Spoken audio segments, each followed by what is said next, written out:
दौरान कार सेवा दल संस्था जिला के दूरदराज के गांव में जरूरतमंदों को चिन्हित कर उनकी मदद भी कर रही है।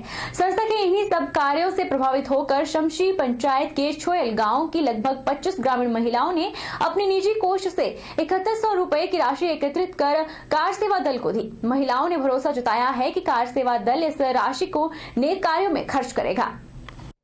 गाँव की महिलाओं ने कार सेवा दल के कार्यों को देखते हुए 7100 की राशि संस्था के कार्यों को मजबूत करने के लिए प्रदान की है। मैं छोयल गांव की महिलाओं को तहे दिल से धन्यवाद करता हूं और बड़ी खुशी की बात है कि ऐसे कार्यों में अब गांव की महिलाएं भी आगे आ रही हैं। हमने देखा कई बार फेसबुक में देखा, कहीं देखा क्या ये भाई कितनी सेवा कर रहे हैं जैसे लोगों की, इस करके हमने सब महिलाओं ने निर्णय लिया कि हम भी पैसा इकट्ठा करें कि हम भी दे दें। हम सभी महिलाओं ने 7100 रुपए, छोयल गांव की महिलाओं ने 7100 रुपया पैसा इकट्ठा करके दिया।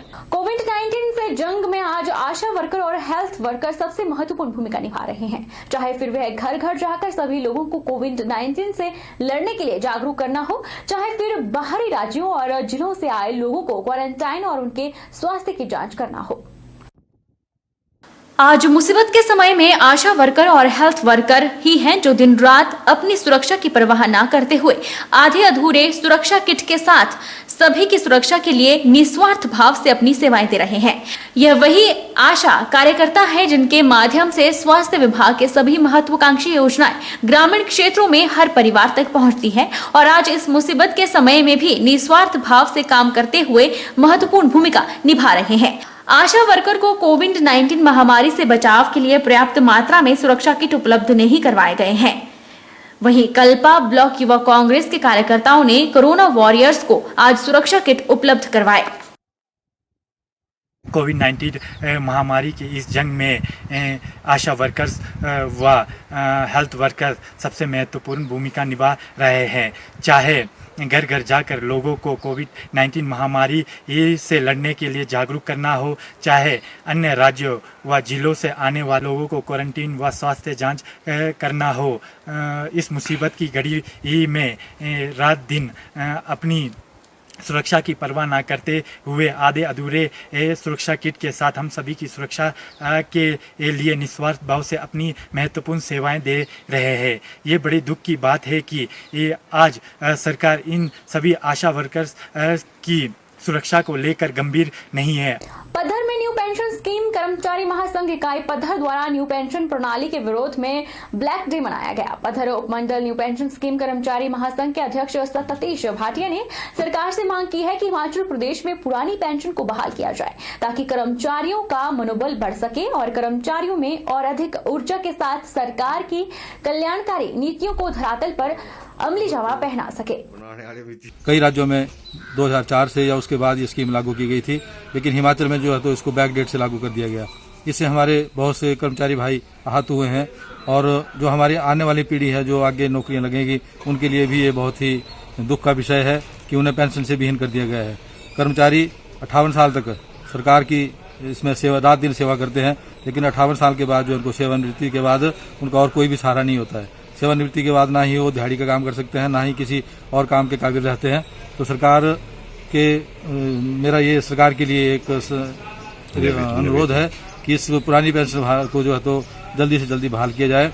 नूरपुर की बदोही पंचायत के वार्ड नंबर 7 में वीरवार शाम को कुछ लोगों द्वारा एक परिवार के लगभग 6 लोगों को लहूलुहान किया गया। यहां तक कि महिलाओं को भी लहूलुहान कर दिया गया। किसी तरह लोगों ने घायल लोगों को नूरपुर अस्पताल पहुंचाया, जिसमें सुरेश कुमारी और दरबारी लाल को टांडा रेफर कर दिया गया। घटनास्थल पर पुलिस के न पहुंचने पर घायल परिवार वालों ने पुलिस पर सवालिया निशान खड़े कर दिए हैं।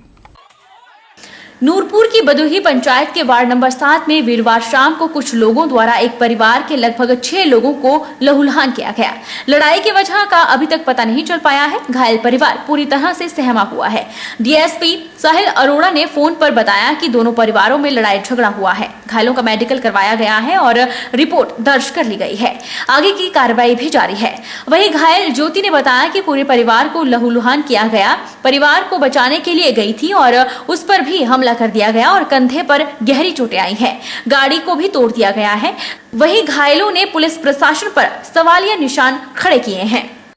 हमारे जो गांव में जो है लड़ाई हुई है, तो मेरे भाई को जो है वो पीटा गया है, सभी भाइयों को।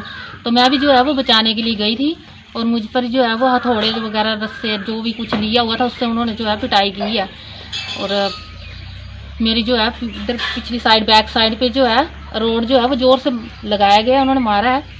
क्या बोलते हैं, मेरे भाइयों को बड़ी तरह से घायल कर दिया था। मेरी मदर जो है वो भी बचाने के लिए गई थी, उन्हें जो है नूरपुर वालों ने कुछ नहीं किया उनके साथ।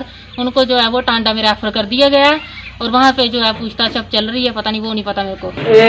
मेरे चाचा के लड़के के चट्टी आटा मिले मशीन पे आटा लेने गए हैं, तो उधर बूढ़े के साथ उनकी कोई बहस होगी, तो हम खेतों में गए।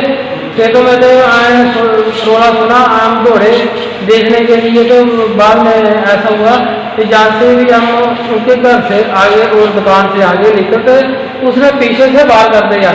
मेरा 5 टाँके लगे हैं और मेरे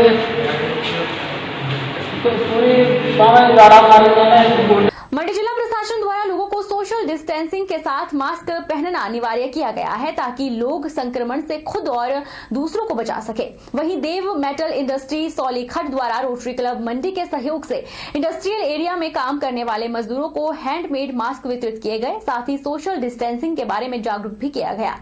एक और जहां कोरोना वायरस के संक्रमण को फैलने से रोकने के लिए केंद्र सरकार के द्वारा लॉकडाउन 4 लागू करने की योजना बनाई गई है, वहीं मंडी जिला प्रशासन के द्वारा लोगों को सोशल डिस्टेंसिंग और मास्क पहनना अनिवार्य किया गया है ताकि लोग संक्रमण से अपने आप को और दूसरों को बचा सकें। वहीं मंडी शहर के साथ सौलीखट में देव मेटल इंडस्ट्री के द्वारा रोटरी क्लब मंडी के सहयोग से इंडस्ट्रियल एरिया में काम करने वाले मजदूरों को कॉटन के हैंडमेड मास्क वितरित किए गए। देव मेटल इंडस्ट्री के एमडी कुशाल चंद्र ठाकुर ने बताया कि इंडस्ट्रियल एरिया में मजदूरों को हैंडमेड मास्क वितरित किए गए हैं ताकि वे अपने कार्य क्षेत्र में सोशल डिस्टेंसिंग के साथ मास्क पहनकर कार्य कर सकें। कोरोना वायरस के बचने के लिए आज हमने देव मेटल इंडस्ट्री की तरफ से एक सेल्फ मेड जो है कॉटन के मास्क जो है आमंत्रित किए और सभी यहाँ पे जो इंडस्ट्री एरिया में जो वर्कर्स हैं उनको 2-2 मास्क हमने दिए और उनको सबको ये बताया भी कि हर रोज बदल के मास्क पहनने हैं और वो भी धो के। इससे आप जब भी कभी घर से बाहर निकलें मास्क पहन के ही निकलें, अन्यथा बाहर ना आए। वहीं इस अवसर पर मौजूद रोटरी क्लब मंडी के प्रधान एमएल गुप्ता ने बताया कि मजदूरों को मास्क वितरित किए गए हैं और उनको सोशल डिस्टेंसिंग के बारे में जागरूक किया गया है ताकि वे संक्रमण से अपने आप को बचा सकें। देव मेटल इंडस्ट्री के एमडी कुशाल ठाकुर जी, जो हमारे रोटरी क्लब के अगले प्रधान भी हैं, उनके सौजन्य से जो उन्होंने हैंड मेड जो है मास्क कुछ तैयार किए हुए थे, वो हमने आज लोगों को जो इंडस्ट्री में वर्कर काम कर रहे हैं उनको बांटे और उसके साथ साथ उनको बताया गया कि एक हर दिन जो है जब भी आप इसका यूज़ करें उससे पहले इसको धोना है, उसके बाद इसका जो है प्रॉपर यूज़ करना है। इसलिए हमने एक के बजाय 2-2 दिए ताकि एक को धो सके दूसरे को पहन सके और जब भी बाहर निकलें तो मास्क लगाकर ही निकले और सोशल डिस्टेंसिंग का हमेशा ख्याल रखें। भारत की जनवादी नौजवान सभा शिमला शहरी इकाई द्वारा राज्य कमेटी के आह्वान पर उपायुक्त को ज्ञापन सौंपा गया। ज्ञापन के माध्यम से भारत की जनवादी नौजवान सभा द्वारा प्रदेश में निजी स्कूलों द्वारा बढ़ाई गई फीस का विरोध किया गया। इसके अतिरिक्त यह भी मांग की गई कि लॉकडाउन के समय में किसी भी छात्र से फीस न वसूली जाए। भारत की जनवादी नौजवान सभा शिमला शहरी इकाई द्वारा राज्य कमेटी के आह्वान पर उपायुक्त को सौंपे गए ज्ञापन में सभी शिक्षकों को सरप्लस फंड से उनकी सैलरी अदा किए जाने की मांग की। प्रदेश में मौजूद सभी विद्यार्थियों को मुफ्त इंटरनेट की सुविधा प्रदान करने के साथ साथ उन्हें शिक्षा ऑनलाइन माध्यम से भी ग्रहण करने की मांग उपायुक्त से की गई। भारत की जनवादी नौजवान सभा ने यह मांग भी की कि निजी स्कूलों द्वारा बढ़ाई गई फीस को तुरंत वापस लिया जाए और सरकार जल्द से जल्द इन मुद्दों पर कोई उचित कदम उठाए। पूरे प्रदेश के अंदर अगर हम देखें तो हिमाचल प्रदेश की भौगोलिक स्थिति के अंतर्गत हम जाएं तो हम देखते हैं कि हिमाचल प्रदेश की भौगोलिक स्थिति ऐसी है जहां पर इंटरनेट हर जगह जो है प्रोवाइड नहीं हो पाता है। हमने ये सरकार से ये भी मांग की है कि जितने भी स्कूल कॉलेजेस के जो स्टूडेंट्स हैं उनको जो है फ्री इंटरनेट की सुविधा जो है वो प्रदान की जाए। इसके साथ साथ जो है टीचर्स की सैलरी का जो बहुत इशू जो है बहुत देखने को मिल रहा है। लगातार जो है मार्च और अप्रैल महीने की जो सैलरी है टीचर्स की वो अभी तक जो है कई प्राइवेट स्कूलों द्वारा या यूनिवर्सिटीज़ के द्वारा जो है टीचरों को नहीं दी जा रही है। इस मेमोरेंडम के माध्यम से हम ये सरकार से मांग करते हैं कि जो है ये जो फीस वृद्धि की गई है इसके निर्णय को तुरंत वापस लिया जाए। इसके साथ जो टीचरों का जो सैलरी का इशू है उसको जो है जल्द से जल्द जो है सॉल्व किया जाए। बहरहाल बुलेटिन में इतना ही। आप देखते रहिए HP 24/7।